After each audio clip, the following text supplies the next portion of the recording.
cara untuk kita mengajak mahasiswa yang kurang aktif agar ikut mengikuti atau aktif dalam organisasi itu yang pertama kita harus tahu dulu perilakunya bagaimana dan cara mengatasi perilaku tersebut bagaimana. Kalau yang kedua itu dari teman-temannya, kita ngajak teman-temannya yang dirasa itu dekat sama orang tersebut. Jadi kita bisa melobi temannya itu untuk mengajak orang yang kurang aktif tersebut.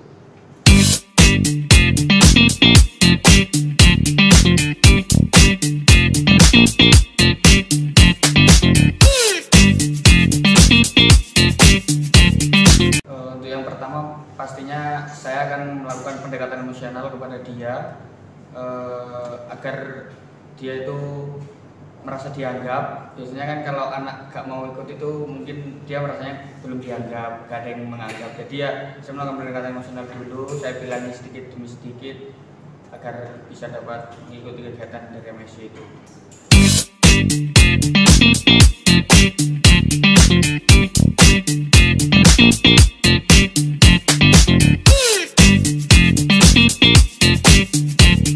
Saya akan mencoba untuk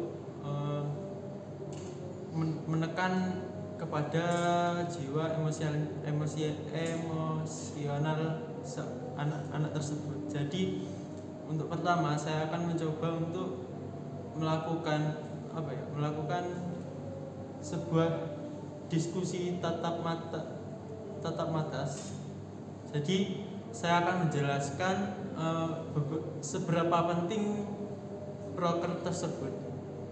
Itu yang pertama. Kedua, jika diskusi tersebut tidak cukup untuk mengubah dia untuk menjadi yang lebih baik lagi, maka saya akan lebih menekankan lagi ke pemaksaan. Pemaksaan seperti apa? Pemaksaan secara tidak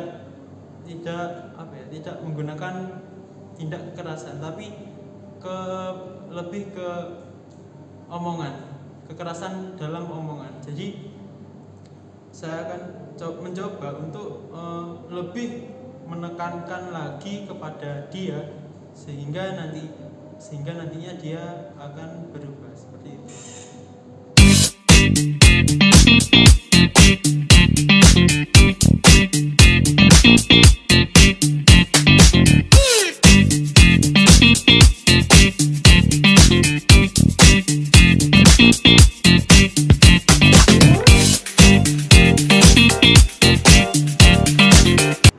Untuk metode itu sendiri agar MSC ini bisa kan untuk MSC yang sekarang ini dirasa kurang kompak ya. Nah, untuk mengompakkannya itu seperti yang sebelumnya, kita juga harus mendekati atau menggandeng orang-orang yang dirasa penting dalam kelompok-kelompok teman. Soalnya bukannya saya bagaimana ya, ini fakta kalau ada kelompok-kelompok di dalam organisasi ini. Nah, untuk kita menggabungkan MSC ini, kita harus mengambil dari orang yang paling aktif dalam kelompok tersebut. Maka nanti kelompoknya juga akan ikut aktif dalam MSC dan otomatis akan kompak. Untuk yang kedua itu, kita dari awal kita harusnya sudah harus mengajaknya itu dengan kutip positif, jangan mengajak yang dengan cara negatif. Mengajak itu dengan cara positif. Kalau masih belum mau, baru kita harus menegaskan ke kelompok-kelompok tersebut.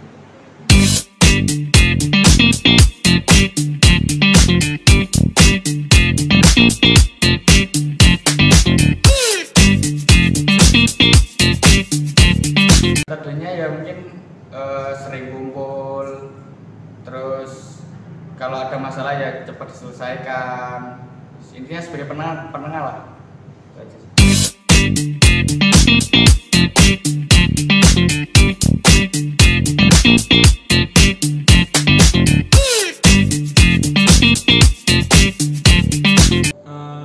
Menjaga hubungan yang baik. Tentunya saya akan merangkul semua anggota MSC. Jadi saya lebih menekankan lagi keharmonisan dalam setiap anggota MSC.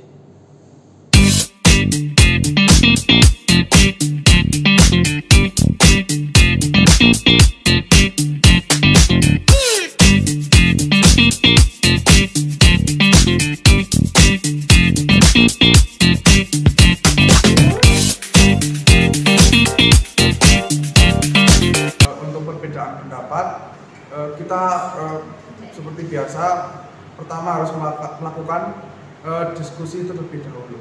Diskusi yang dimaksud itu adalah diskusi antara pribadi atau orang yang memiliki beda pendapat. Jadi untuk dua orang itu kita suruh diskusi. Nanti kalau masih belum ketemu jawabannya, bisa kita lemparkan materi diskusi tersebut ke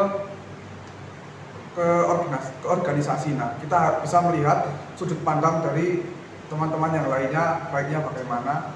Nah, nanti kalau orangnya yang berbeda pendapat masih belum juga sama pendapatnya, bisa kita lakukan voting.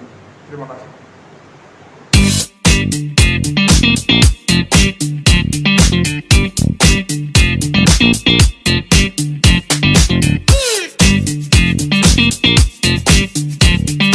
Yang pastinya saya tidak akan membela salah satunya. Jadi ya saya melihat dari sisi A, dari sisi B, nanti saya berusaha sebagai penengah lah, sebijak-bijaknya. Insya Allah saya melakukan sebijak-bijaknya.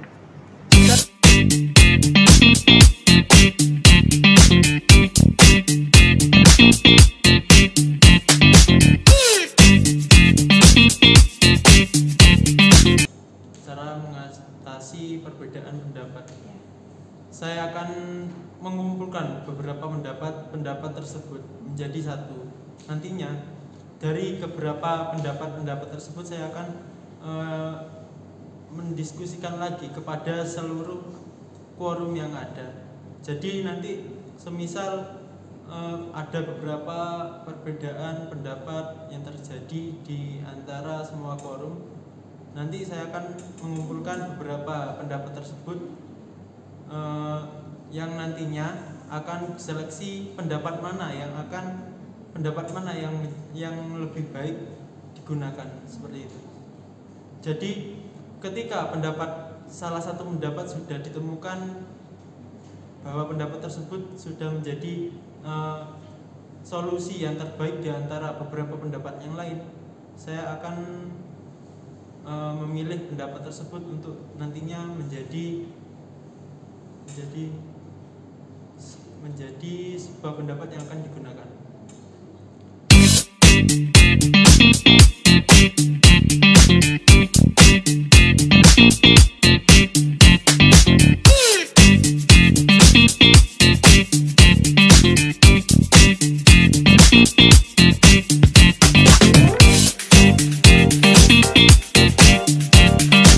Untuk komunikasi ke pengurus himpunan ya sama seperti komunikasi dengan dosen-dosen saja, karena kita kan harus formal untuk komunikasi tentang rapat, tentang laporan pertanggungjawaban. Namun kalau tentang komunikasi seperti biasa di luar organisasi, mungkin kita bisa menggunakan bahasa yang santai atau bahasa sehari-hari saja. Tapi kalau dalam lingkup formal, kita harus menggunakan bahasa yang formal juga.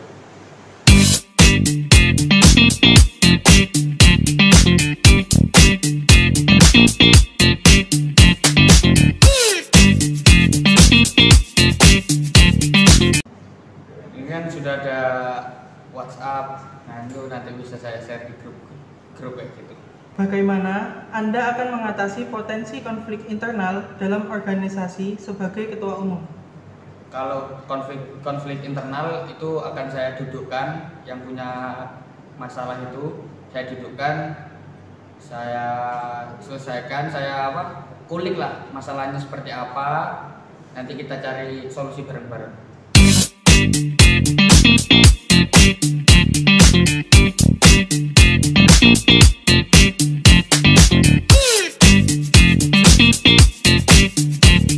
Komunikasi mungkin saya akan menggunakan komunikasi dua arah ya. Jadi antara saya dan pengurus anggota himpunan, keduanya mempunyai kebebasan dalam berkomunikasi tanpa adanya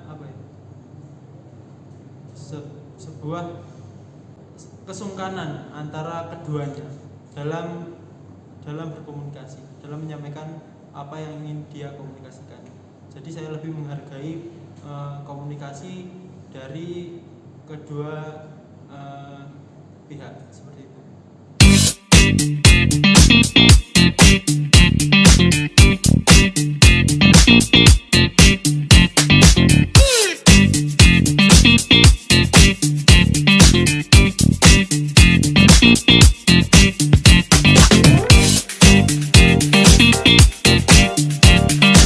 Untuk mengatasi konflik internal. Konflik internal ini kan sudah terjadi ya, banyak konflik internal di MXC. Nah, untuk mengatasi konflik internal tersebut kita harus tahu dulu apa penyebab dari konflik tersebut gitu. Kita mencari tahu dulu dari sudut pandang yang satunya itu bagaimana, dari sudut yang pandang satunya lagi bagaimana. Nah, dari situ juga sudah ketemu akar dari permasalahannya, otomatis kita bisa atau mungkin bisa mendapatkan solusi dari konflik internal tersebut. Nah, orang yang memiliki peran penting dalam konflik tersebut bisa kita ajak bicara secara individu gitu. Nah, kalau orang yang sudah mengerti, otomatis nanti konflik tersebut akan selesai. Terima kasih.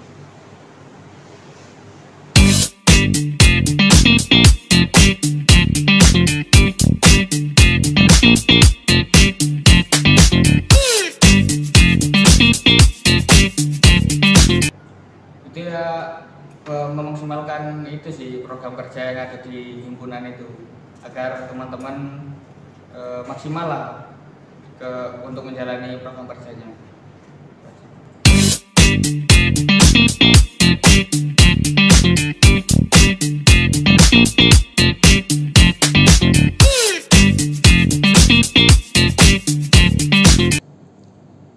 Mengatasi konflik internal, saya akan mencoba untuk menggali informasi apa penyebab dari informasi dari konflik internal tersebut. Nah, ketika sudah diketahui bahwa penyebab dari konflik tersebut, maka saya akan mengambil keputusan yang keputusan tersebut nantinya bisa digunakan untuk mengatasi konflik tersebut.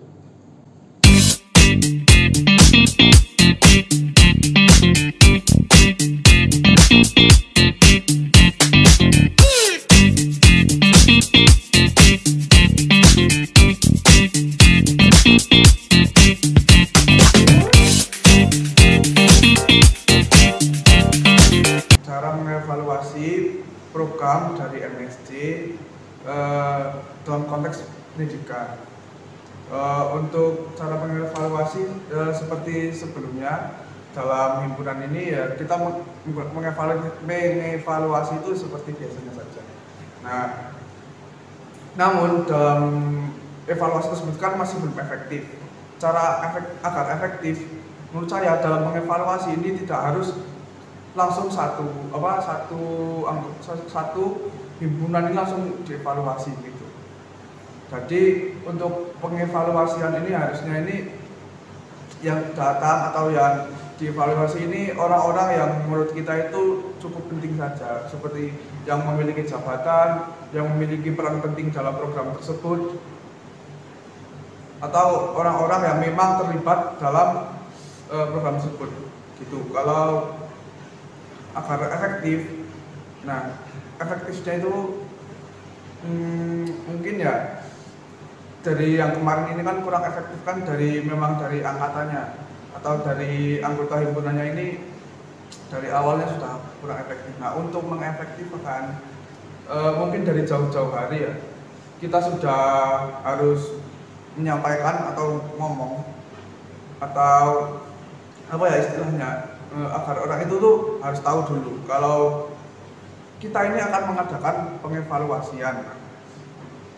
Jadi orang-orang itu kan sudah memiliki gambaran, oh hari ini akan ada evaluasi, oh hari ini kita harus berangkat nih jam berapa. Nah, jadi kita maka kan dalam evaluasi tersebut kan akan langsung berjalan, jadi efektif. Nah, untuk dalam prosesnya mungkin orang-orangnya aja yang memang dari awalnya susah ya susah, kalau gampang ya gampang. Untuk yang susah mungkin bisa kita bedakan gitu.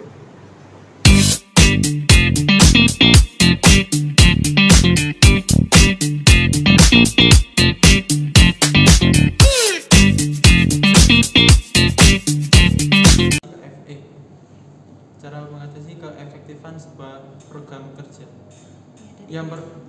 Yang pertama tentunya dari tujuan program kerja tersebut.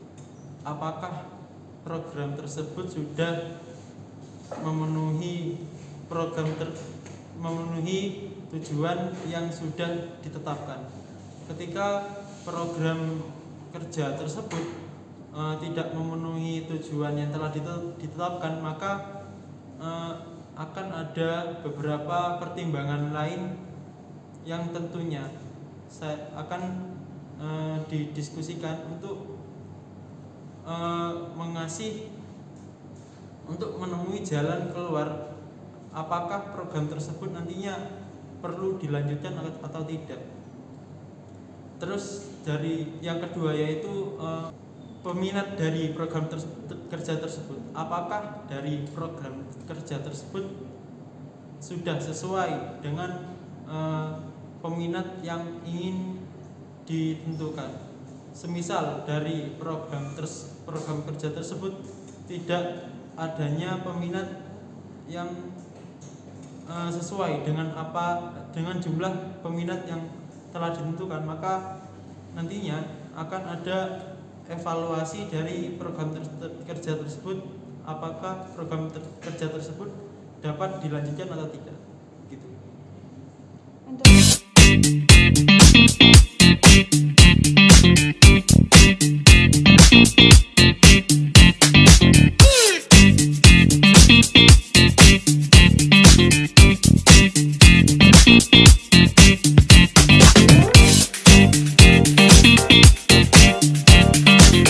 Menurut saya ya kepemimpinan ini yang memiliki integritas ini masih belum terlaksana dengan baik dari MSC 2 tahun ke belakang menurut saya, karena MSC 2 tahun ke belakang ini masih memiliki pendirian sendiri gitu loh, bukan pendirian dalam konteks positif ya, jadi pendirian itu tuh egonya. Nah, egonya itu masih tinggi, tidak mau mendengarkan saran-saran dari anggotanya atau menampung saran-saran dari SCDP dan atasannya lah. Nah, menurut saya kepemimpinan yang berintegritas itu kepemimpinan yang kita itu harus mendengarkan semua pendapat, semua saran dari anggota maupun pengarah maupun steering committee gitu. Nah, dari semua pendapat itu kita bisa membuat kesimpulan. Nah, sehingga dari kesimpulan tersebut kita yang bisa menentukan apa yang paling baik dari pendapat tersebut gitu.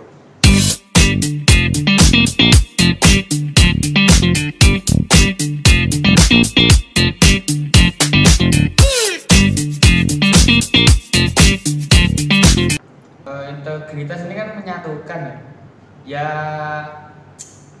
Intinya saya melakukan kegiatan-kegiatan sosial agar itu bisa menumbuhkan rasa peduli. Nanti dari peduli itu nanti bisa menumbuhkan rasa solidaritas.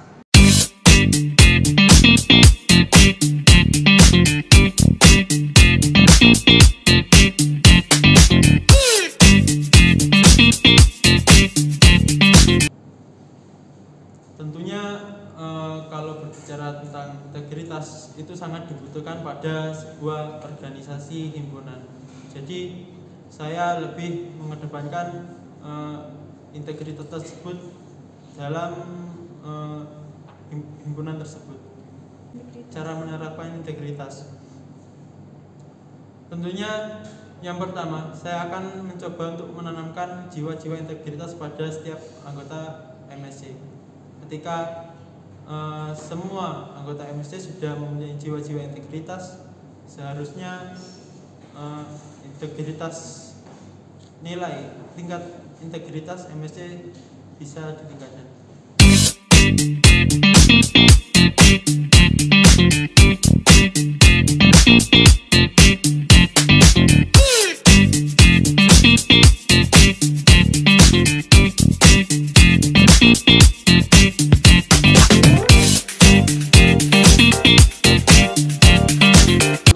Mendukung sumber daya dan finansial. Untuk rencana khususnya itu nggak ada menurut saya. Kalau untuk sumber daya untuk sumber daya manusianya itu ya nama juga organisasi, anggota kita kan memang udah wajib suruh ikut ya. Kita tidak ada, mungkin ada peningkatan nanti di dalam organisasi. Nah, tapi organisasi itu kan sudah berjalan seperti semestinya. Nah, kita bisa tahu orang yang memiliki sumber daya yang bagus dan yang kurang baik atau yang berkembang, yang mau berkembang, nah itu yang mana? Nah, dari orang-orang tersebut kita bisa ambil yang memiliki rasa ingin berkembangnya itu loh, atau yang sudah memiliki bakat memang dari sebelumnya. Nah, untuk finansial ya karena finansial MSC ini itu ya dari tahun sekarang dan tahun kemarin kan memang masih kurang, karena tahun sebelumnya kan online, besoknya offline langsung kurang bisa menguasai finansial yang secara offline gitu. Nah, untuk peningkatan finansial mungkin kita perlu adanya diskusi dari organisasi tersebut.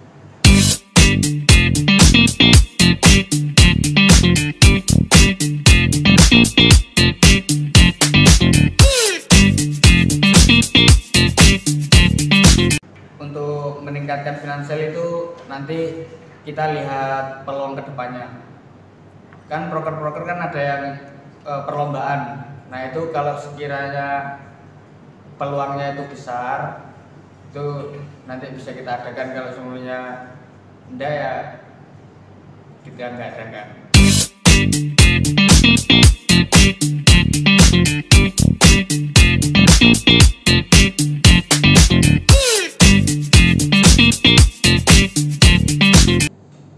Untuk meningkatkan sumber daya dan finansial dari sebuah organisasi, kalau dari saya akan melihat dari beberapa proker yang yang belum dilaksanakan. Nah, dari proker-proker tersebut kita dapat melihat peluang bahwa proker tersebut mempunyai tambahan suntikan finansial dari eksternal. Salah satunya seperti mungkin saya contohkan proker detik. Nah, dari detik itu kita misal dari MSC mempunyai sumbangan finansial misal 3 juta. Nah, dari 3 juta tersebut kita harus dapat mengembalikan uang MSC dari 3 juta kalau bisa lebih dari, kita mengembalikan uangnya lebih dari 3 juta. Jadi dari program kerja tersebut nantinya kita dapat pemasukan, bukan dapat kerugian dari sebuah program kerja. Jadi dari semua program kerja nantinya dapat ditanamkan jiwa-jiwa seperti itu. Jadi sebuah program kerja haruslah dapat meningkatkan finansial dari ketika program kerja tersebut sudah dilaksanakan.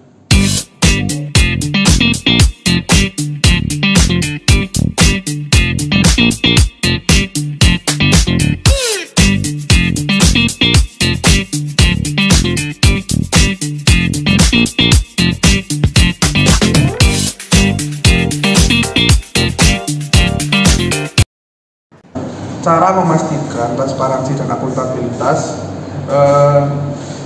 Pertama, untuk transparansi, caranya itu dalam lingkup formal, ya kita harus menunjukkan atau memberikan penjabaran kepada anggota kita laporan-laporan apa saja yang dirasa penting dalam organisasi tersebut, agar pertanggungjawaban itu bisa dipastikan untuk segi dana, untuk segi kegiatan dan lainnya. Untuk akuntabilitas atau pertanggungjawaban saya dalam MSC, pertanggungjawabannya itu bukan dari ketua umum, namun dari orang-orang yang terlibat dalam sebuah kegiatan. Tetapi kan untuk ketua umum itu kan yang memiliki tanggung jawab terbesar ya. Saya siap bertanggung jawab jika memang saya memiliki kesalahan dalam penyampaian, dalam briefing dan lainnya. Tapi kalau untuk kesalahan dari anggota-anggota saya siap bertanggung jawab juga. Namun dengan syarat orang yang memiliki kesalahan tersebut juga harus ikut bertanggung jawab. Terima kasih.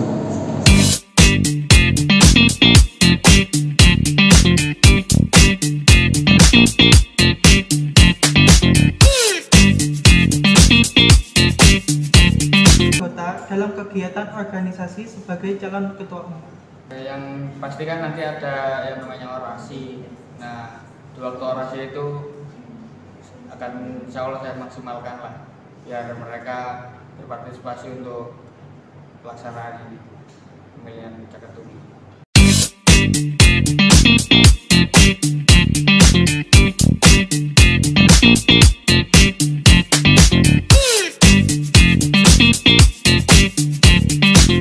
Memberi kesempatan kepada semua anggota MSC untuk memberikan hak aspirasinya, sehingga nantinya tidak ada perdebatan antara pemimpin dan anggota MSC. Untuk pertanyaan yang ke-10, bagaimana strategi Anda untuk meningkatkan partisipasi anggota dalam kegiatan organisasi sebagai calon ketua umum? Untuk meningkatkan partisipasi anggota, kita harus mempunyai konsep-konsep program kerja seperti apa yang akan kita laksanakan. Nah, usahakan dari konsep-konsep tersebut haruslah terbentuk dengan matang dan sempurna. Nah, ketika program kerja tersebut sudah mempunyai sebuah konsep yang sudah matang dan sempurna, maka tidaklah mungkin partisipasi dari program kerja tersebut akan meningkat. Seperti itu.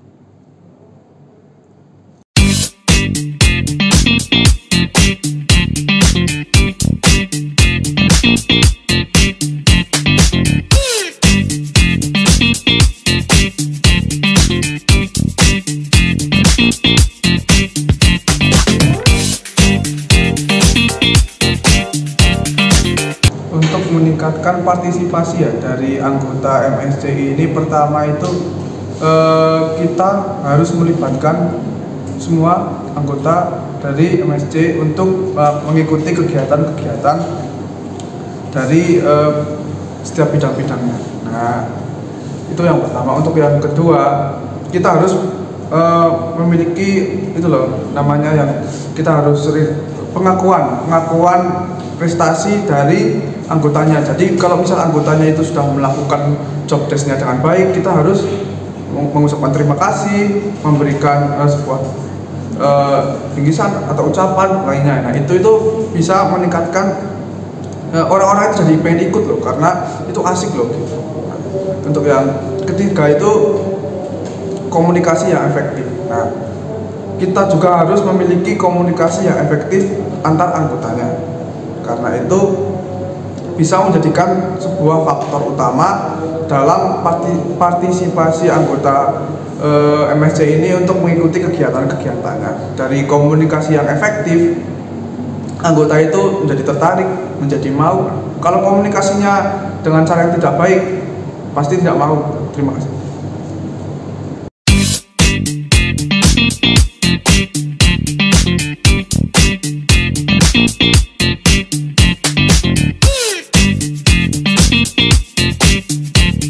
Meningkatkan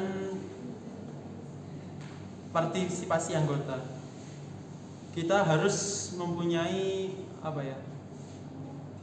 mempunyai konsep-konsep program kerja seperti apa yang akan kita laksanakan. Nah, usahakan dari konsep-konsep tersebut haruslah terbentuk dengan matang dan sempurna. Nah, ketika program kerja tersebut sudah mempunyai sebuah konsep yang sudah matang dan sempurna, maka tidaklah mungkin partisipasi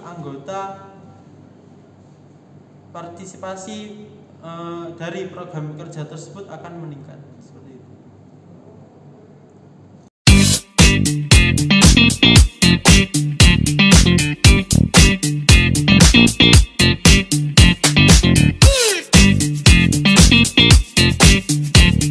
Yang pasti kan nanti ada yang namanya orasi. Nah, di waktu orasi itu akan insya Allah saya maksimalkan lah, biar mereka berpartisipasi untuk pelaksanaan ini, pemilihan caketum.